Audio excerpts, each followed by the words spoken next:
Assalamualaikum warahmatullahi wabarakatuh. Halo semuanya, jumpa lagi dengan saya Chow Sing Sing, kurator dari podcast Horror Night Story. Halo, apa kabar semuanya? Semoga kalian semua baik-baik saja ya. Dan seperti biasanya, saya akan melanjutkan kisah yang kemarin, yakni Ngunduh Jiwo, yang ditulis oleh Mas Restuwira. Dan ini adalah bagian ketiga ya. Oke, daripada kita berlama-lama, mari kita simak ceritanya. Secara detail, orang tua dari Kusumawati menjelaskan terkait gejala-gejala yang dialami oleh anaknya sebelum kematian itu tiba. Setiap kejanggalan yang terjadi saat itu, JK dan kedua orang tuanya sudah merasakan hal yang aneh semenjak Wati sering dibawa ke tempat dari salah seorang perias pengantin suruhan dari kedua orang tua Bagus. Kami sebenarnya sudah menaruh rasa curiga semenjak Wati sering memakan melati di tiap pagi hari, siang, dan sore. Pasalnya, setiap kami menghidangkan makanan, dia selalu menolak dan memaki-maki kami dengan perkataan yang menyakitkan. Terlihat dengan jelas raut wajah keseriusan yang ditampakkan oleh kedua orang tua Wati dan juga JK, adik dari Wati, saat menceritakan kejanggalan-kejanggalan yang menimpa kepada Wati sebelum kematiannya. Mereka menceritakan begitu emosional, sampai-sampai air matanya tidak terasa menetes. Begitu juga dengan adiknya. Bukan hanya itu saja, mereka juga akhirnya diasingkan semenjak Wati meninggal dunia. Keluarga Bagus tidak memberikan apapun kepada keluarganya, dan bahkan tidak pernah lagi menengok ke rumahnya semenjak tragedi memilukan itu terjadi. Pak Sumardi dan Ibu Sumi sangat memahami apa yang dirasakan oleh kedua orang tua Wati itu. Ketidakterimaan yang begitu meledak saat kematian misterius yang menimpa anaknya masih menjadi pertanyaan besar. Karena itulah, mereka akhirnya mempercayai dengan jelas bahwa hal ini dikarenakan keterkaitan benda-benda yang diberikan perias itu kepada Wati sebelum kematian menjemputnya. Sama seperti cerita-cerita warga lainnya yang anak perempuannya menjadi korban, mereka semua mengalami hal yang sama seperti Wati. Namun apa daya, mereka semua tidak memiliki kekuatan untuk bisa mengungkapkan kebohongan dan kebengisan dari keluarga Bagus terkait dengan praktek ilmu hitam yang dijalankan oleh keluarga besarnya dengan bantuan dari demit pengantin yang disebut-sebut sebagai sosok pembantu dari proses pesugihan yang dilakukannya. Lantas, apakah ibu dan bapak tahu di mana rumah dari perias pengantin itu? Tanya Pak Sumardi. Keduanya hanya menggelengkan kepalanya. Mereka benar-benar tidak mengetahui atau bahkan diberitahu oleh orang-orang yang pernah menjadi bagian dari korban keluarga Bagus itu. Keberadaan dari si perias pengantin itu masih menjadi misteri. Tidak ada satupun orang yang mengetahui keberadaannya, kecuali hanya keluarga dari Bagus dan orang-orang yang nantinya akan dijadikan tumbal. Kami tidak tahu tempatnya. Kalaupun kami tahu, kami sudah membakar jasadnya menjadi abu karena dosa besar yang diperbuatnya, ucap bapak dari Kusumawati ini. Pak Sumardi dan Ibu Sumi saling menatap satu sama lain. Sepertinya mereka sudah cukup tahu terkait informasi akan kematian misterius yang terjadi pada setiap para pengantin yang meninggal tepat di hari pernikahannya. Nanti, jika ada yang mau menikah, bisa tolong hubungi kami dulu nggak? Tanya Ibu Sumi. Sebentar lagi bulan nikah, Bu. Pasti ada beberapa dari mereka yang memakai jasa perias pengantin itu. jelas orang tua dari Kusumawati. Memang benar, sebentar lagi akan memasuki bulan nikah, bulan di mana orang-orang akan berebut untuk menggunakan jasa perias pengantin itu. Biasanya, orang-orang yang menggunakan jasa perias pengantin yang dimaksud, mereka mendapatkan keuntungan yang lebih besar. Karena itulah, sebagian orang memang ingin menjadikan bulan nikah sebagai momentum pernikahannya. Mereka tidak terlalu banyak untuk mengeluarkan pengeluaran karena untuk jasa perias pengantin yang dijajakan oleh keluarga Bagus, termasuk jasa pengantin yang paling murah, tapi memiliki kualitas yang sangat tinggi. Pak Sumardi dan Ibu Sumi akhirnya meminta izin untuk berpamitan. Keduanya juga kembali menyampaikan rasa duka yang begitu dalam terkait 1 tahun kematian dari seorang gadis yang baik hati bernama Kusumawati. Pak Sumardi, Ibu Sumi, bolehkah kami minta tolong?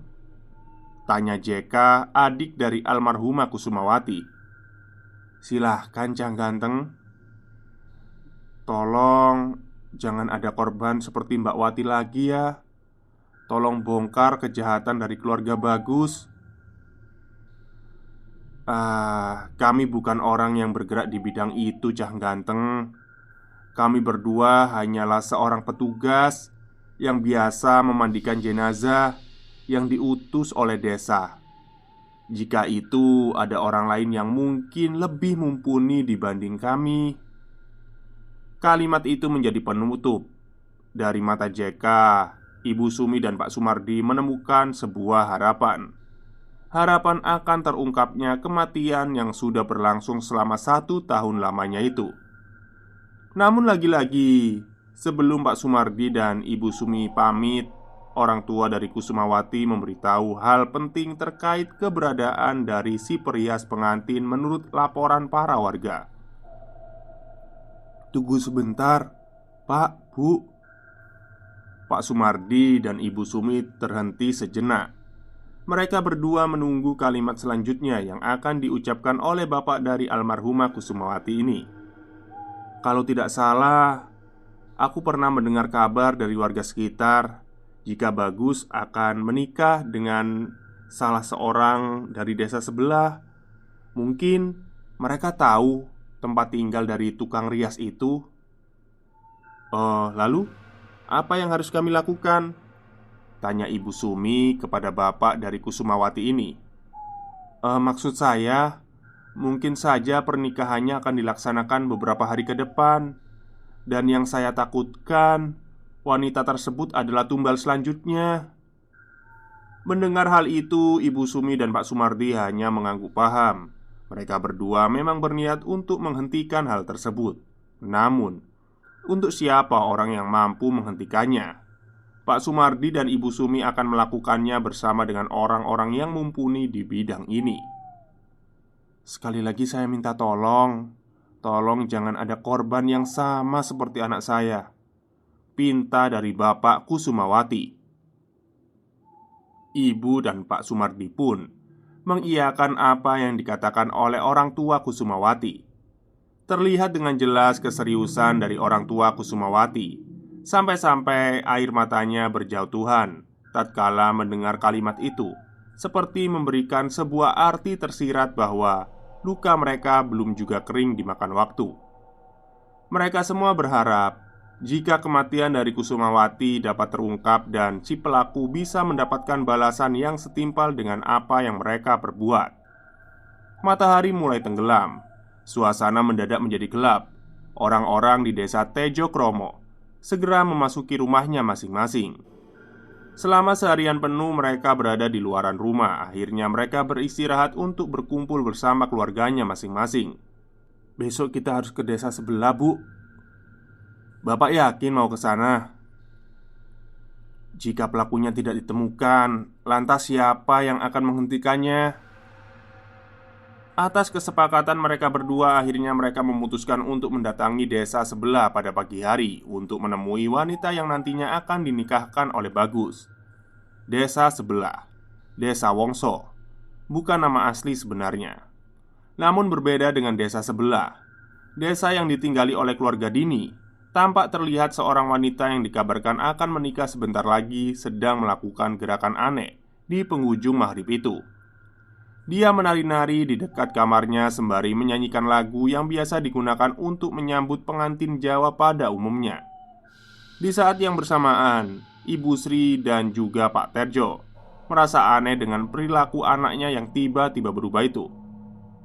"Duk, kamu kenapa?" tanya Pak Terjo. Saat Pak Terjo menanyakan hal itu, Dini justru tersenyum.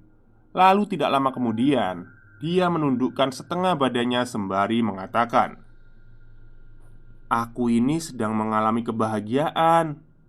Sebentar lagi bulan pernikahan akan tiba." Pak Terjo dan Ibu Sri hanya terdiam saat anaknya mengatakan hal itu. Mereka berdua benar-benar tidak mengerti terkait apa yang dikatakan oleh anaknya terkait bulan pernikahan. "Bu, ayo ikut aku," ucap Dini sembari menarik tangannya. Tangan Ibu Sri ditarik menuju ke sebuah kamarnya. Kamar yang terbuat dari anyaman bambu, namun tampak terlihat nyaman itu terdapat satu benda yang sangat berharga menurut Dini saat itu. Dia adalah cermin yang berada di meja tempat dirinya merias menjadi sebuah benda yang sangat disenanginya kali ini. "Bu, aku cantik kan?" tanya Dini. Iya Nduk, kamu cantik. Sebentar lagi aku akan dinikahi oleh pria yang kaya raya, ganteng. Terus dia sayang sama aku. Aku tidak sabar ingin melihat pesta pernikahan itu, Bu." "Duk, kamu waras kan? Kamu gak lagi kepelet atau apa kan? Kok kamu jadi aneh gini?" tanya Ibu Sri. "Ibu, aku ini lagi bahagia, lagi seneng. Aku lagi merasakan bahwa dunia sedang berpihak padaku. Karena itu aku tidak berhenti untuk menari dan bercermin setiap hari." Ibu Sri yang melihat perubahan perilaku dari Dini hanya bisa bertanya-tanya dalam hatinya. Entah karena itu adalah sebuah kebahagiaan yang baru saja diungkapkan oleh anaknya, atau hal lain yang menjerumuskan anaknya menjadi seperti itu. "Sudah Nduk, sudah. Bentar lagi maghrib. Nggak baik bercermin kalau maghrib tiba. Ayo kita sholat dulu." Dini tidak mengindahkan perkataan ibunya. Dia tetap bercermin dan memuji-muji dirinya sendiri. Setelah memerintahkan anaknya, Ibu Sri keluar dari kamar dan langsung mengambil air wudhu di kamar mandi. Namun entah mengapa, Ibu Sri merasa ada yang tidak beres dengan perilaku anaknya baru-baru ini. Tidak seperti biasanya, Dini tidak pernah melakukan hal itu. Ia bahkan selalu menuruti apa yang menjadi kemauannya. Terlebih lagi jika melakukan sholat berjamaah. Wajar saja jika mungkin dirinya akan lepas lajang. Banyak sekali hal-hal menarik yang akan didapatkan tatkala seorang wanita ingin menikah. Ibu Sri mencoba untuk menyambut semua perilaku anaknya dengan berpikiran baik. Setibanya di kamar mandi, Ibu Sri segera berwudu. Di hadapannya sudah berdiri sebuah kendi berukuran besar yang sengaja diletakkan di dekat bak mandi, dengan tingginya dibantu oleh sebuah dudukan yang dibuat oleh sebelumnya menyerupai kursi. Setiap kali dirinya sedang menengadahkan kedua tangannya untuk mengambil air yang keluar dari kendi itu, Ibu Sri selalu mendapati bunga melati di dalamnya. "Duh, kok bunga melati?" Ibu Sri kemudian menyiram air itu dan kembali menengadahkan tangannya ke arah mulut kendi untuk mengambil air kedua kalinya. Tapi tetap saja tiap kali air itu keluar dari kendi, air itu selalu membawa bunga melati besertanya.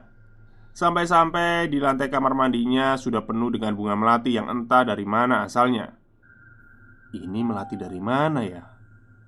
Karena penasaran, Ibu Sri pun memeriksa bagian dalam kendi. Ia hanya ingin tahu siapa yang meletakkan bunga melati itu di dalam kendi. Awalnya, Ibu Sri meletakkan tangan kanannya ke dalam kendi itu. Akan tetapi, tangannya malah mendapati benda aneh yang berada di dalamnya. Ia seperti memegang sebuah benda yang halus dengan ukuran panjang seperti rambut. Ih, apa ini? Ibu Sri pun mengangkat tangannya dan benar, ada beberapa helai rambut yang sudah menempel di jari jemarinya.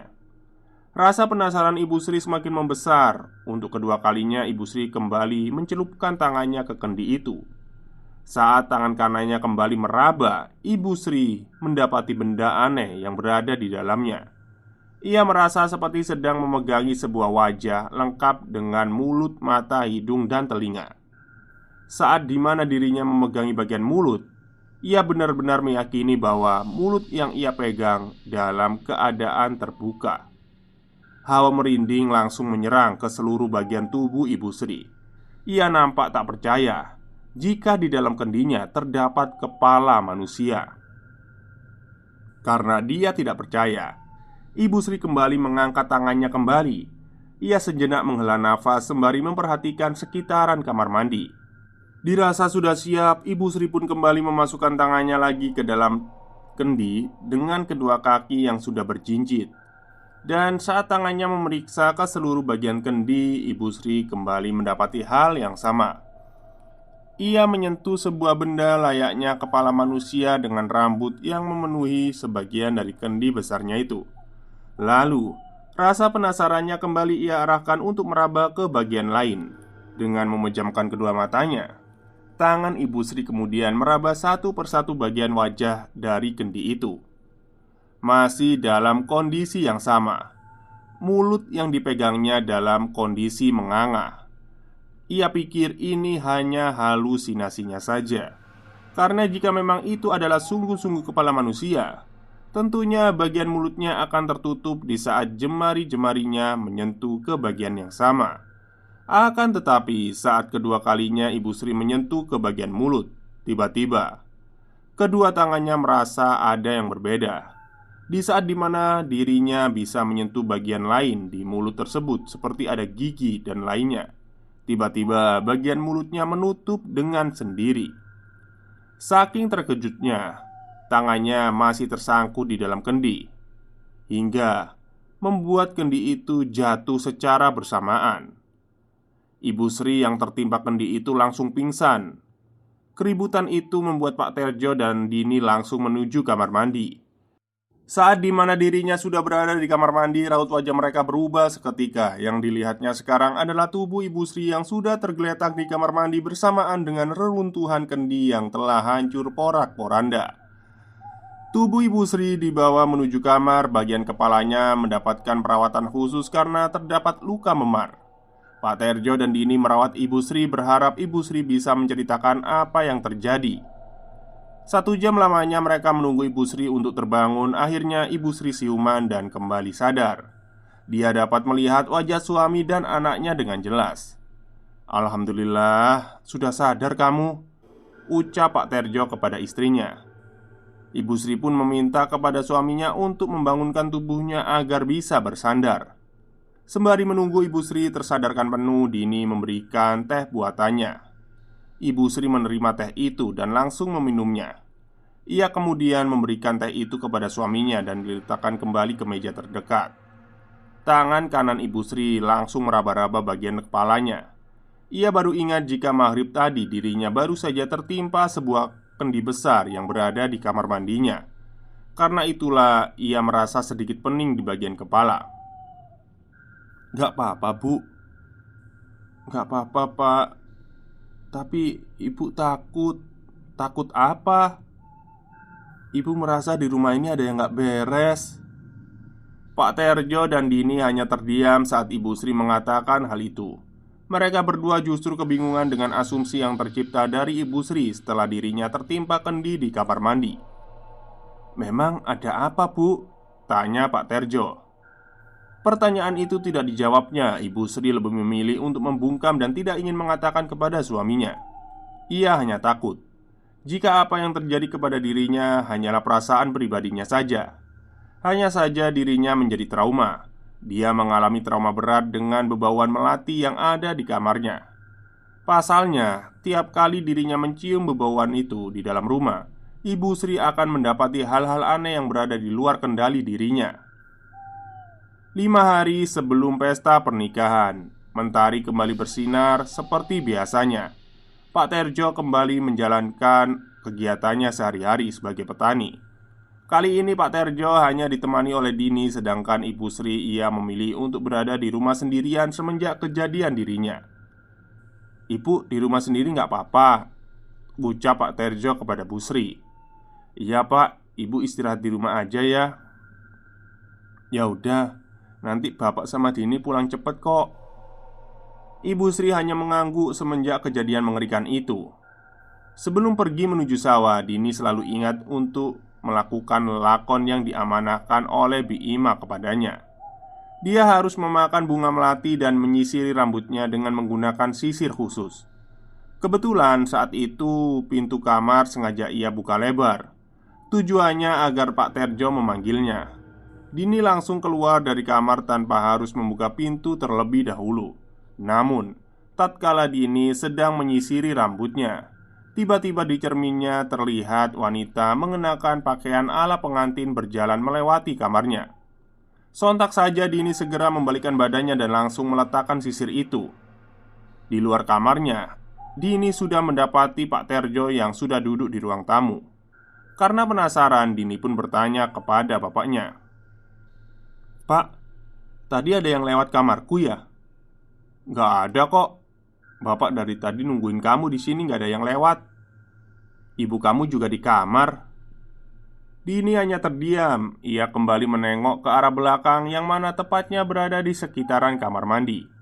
Bulu kuduk Dini merinding seketika. Ia merasa ada yang aneh dalam rumahnya. Entah karena penasaran dirinya atau ada hal lain. Karena Pak Terjo sudah menunggunya, Dini pun langsung bersiap-siap merapikan semua peralatan yang diberikan oleh Bi Ima. Selama Pak Terjo dan Dini berada di sawah, Ibu Sri berada di rumah seorang diri. Dia tidak berani untuk keluar dari kamarnya semenjak kejadian itu. Terlebih lagi beberapa kejanggalan aneh dirasakannya benar-benar begitu pekat. Dan benar saja dari luaran kamar Ibu Sri mendengar ada suara wanita sedang bernyanyi menggunakan bahasa Jawa. Tubuh Ibu Sri bergetar saat mendengar suara nyanyian itu. Dia menyadari bahwa di rumahnya hanya seorang diri. Pak Terjo dan Dini sedang berada di sawah. Lantas siapa wanita yang sedang bernyanyi di rumahnya itu? Untuk memecahkan rasa penasarannya, Ibu Sri pun memberanikan diri untuk keluar dari kamar. Dengan jalan sedikit tertatih, Ibu Sri terus melangkah ke arah sumber suara itu. Namun, saat ia melewati kamar Dini, ia mendengar suara wanita sedang menyanyikan sebuah kidung. Ibu Sri yakin jika sumber dari suara itu berasal dari kamar anaknya. Dengan perlahan, Ibu Sri membuka pintu kamar Dini dan dengan tujuan mengintip siapa itu. Setelah Ibu Sri membuka pintu, dia melihat ada orang lain yang tengah berada di belakang kamar Dini. Seorang wanita dengan pakaian layaknya pengantin sedang merias wajah dan menyisir rambutnya. Setelah itu, dia memakan bunga melati yang sudah dia sediakan di atas meja rias milik Dini. Wanita itu memakan satu persatu bunga melati sembari menyanyikan sebuah kidung Jawa. Perasaan Ibu Sri semakin tidak enak. Ia hanya mengintip dari balik pintu. Ia tidak berani untuk menyapa atau masuk ke dalam kamar itu. Ada satu kejanggalan yang membuat Ibu Sri yakin jika wanita itu bukanlah manusia. Saat wanita itu sedang bercermin, Ibu Sri melihat dengan mata kepalanya sendiri jika bayangan wanita yang ada di cermin itu tidak terlihat. Ibu Sri pun perlahan menutup pintu dan berniat untuk kembali ke dalam kamarnya. Namun, saat dirinya hendak menutup pintu, tiba-tiba wanita pengantin itu mengucapkan sesuatu. "Dak masuk dulu, Bu." Jantung Ibu Sri langsung berdegup kencang. Dari tangan hingga kaki semuanya gemetaran. Ibu Sri menundukkan wajahnya ke bawah. Keringat dingin mulai bercucuran. Akan tetapi, saat pintu ingin ditutup, tiba-tiba ada sesuatu yang menahan pintu itu. Ibu Sri pun mulai merasakan hawa merinding yang begitu jelas. Dia merasa jika wanita pengantin itu sudah berada di dekatnya. Dan benar saja, saat Ibu Sri mendongakkan wajahnya ke atas, ia terkejut saat sosok pengantin itu dengan wajah yang benar-benar pucat dan kedua mata yang menghitam sedang menatapnya sambil menahan pintu. Lalu tidak lama, wanita pengantin itu mengucapkan sesuatu. "Ndak mau masuk dulu toh, Bu?" Ibu Sri berteriak setan dan segera melepaskan pintu itu.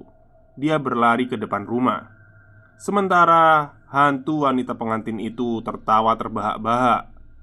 Selanjutnya Ibu Sri menuju ke sawah seperti orang kesetanan. Ia terus berlari dan menabraki orang-orang yang ada di sekitarnya.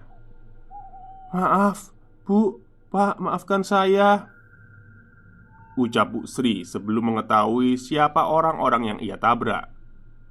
Seorang wanita yang ia tabrak langsung menundukkan badannya sembari memegangi kedua tangan Ibu Sri. Apa dia sudah datang?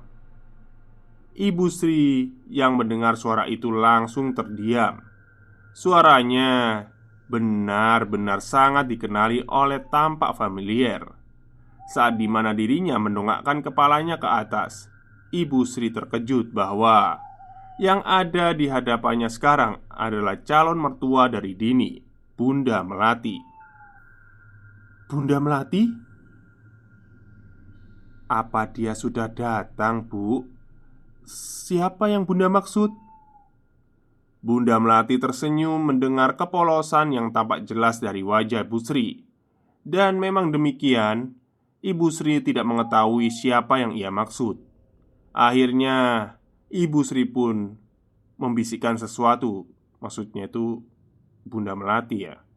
Bunda Melati pun membisikkan sesuatu ke telinga Ibu Sri. Dia kemudian mengucapkan kalimat yang membuat Ibu Sri ketakutan. "Demit mantenya udah dateng, Bu." Oke, itulah cerita panjang dari Mas Restuwira, bagian ketiga dari Ngunduh Jiwo ya. Untuk selanjutnya mungkin saya lanjutkan besok, bagian selanjutnya, karena masih panjang juga. Kemungkinan ya kalau nggak 6 bagian ya 5 bagian lah ya. Oke, mungkin itu saja cerita dari saya pada hari ini. Semoga kalian suka. Selamat siang dan selamat beristirahat.